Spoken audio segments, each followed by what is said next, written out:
नमस्कार दोस्तों, मैं राजीव रंजन आप सभी का ध्यान प्रोफेशनल पर स्वागत करता हूँ। आज के इस वीडियो में हम लोग भारत के अलग अलग नामों पर चर्चा करने वाले हैं। तो क्या आप जानते हैं कि भारत को कितने नामों से जाना जाता है? आप कहेंगे बेशक मैं एक भारतवासी हूँ और मुझे भारत के अलग अलग नामों के बारे में जानकारी है।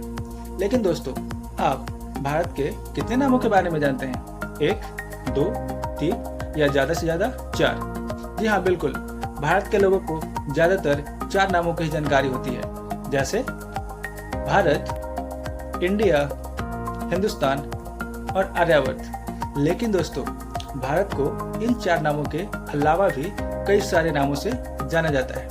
तो अगर आप उन अलग अलग नामों के बारे में भी जानना चाहते हैं तो अंत तक बने रहिए हमारे साथ। और दोस्तों, अगर आपको ये वीडियो पसंद आए, आप इस वीडियो को लाइक कीजिए, ज़्यादा से ज़्यादा शेयर कीजिए और चैनल को भी सब्सक्राइब कर लीजिए। सो दोस्तों, लेट्स बिगिन। सबसे पहले नाम पर है मेलुहा, या फिर इसे मेलुखा भी नाम से जानते हैं। ये नाम की जानकारी हमें सुमेरियन और अकादियन टेक्स्ट से मिलती है। दोस्तों, इंडस वैली सिविलाइजेशन के समय में इजराइल वाले एरिया में भी एक सिविलाइजेशन थी जिसे हम लोग सुमेरियन सिविलाइजेशन के नाम से जानते हैं। सुमेरियन सिविलाइजेशन में मिले तथ्यों के आधार पर यह पता चला कि वो लोग इंडस वैली सिविलाइजेशन में रहने वाले लोगों के लिए मेलुहा शब्द का इस्तेमाल करते थे। यानी वो भारत के एरिया के लिए, भारत वाले क्षेत्र के लिए वो मेलुहा शब्द का इस्तेमाल करते थे। इस शब्द का इस्तेमाल लगभग 2334 BCE से लेकर 2154 BCE तक होता रहा है। दूसरे नंबर पर आता है इंडिया। भारत के लिए इस नाम का इस्तेमाल 440 BCE से अब तक होती आ रही है।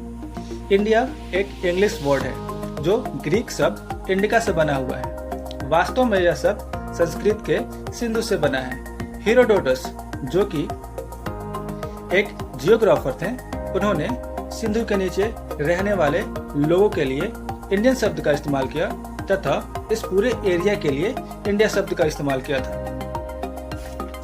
तीसरे नंबर पर आता है आर्यावर्त। आर्यावर्त के शब्द का इस्तेमाल 300 BCE से लेकर अब तक होते आ रहा है। मुख्यतः यह शब्द नॉर्दर्न इंडिया को दिखलाता है, जहां इंडो आर्यन कल्चर बसा था। इस शब्द की जानकारी हमें मनुस्मृति से मिलती है, जिसमें इसका विस्तार हिमालय से विंध्यान पहाड़ियों तक तथा बे ऑफ बंगाल से अरबिक ओशन तक बताया जाता है। अगला है जम्बूद्वीप।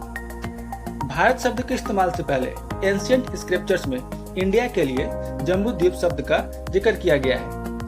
इंडिया शब्द के आने से पहले कई साउथ इंडियन कंट्री में हमारे देश के लिए जम्बूद्वीप शब्द का ही इस्तेमाल होता रहा है। आज भी थाईलैंड, मलेशिया, जावा, बाली जैसे देशों में कभी कभार इंडिया के जगह पर जम्बूद्वीप शब्द का ही इस्तेमाल किया जाता है।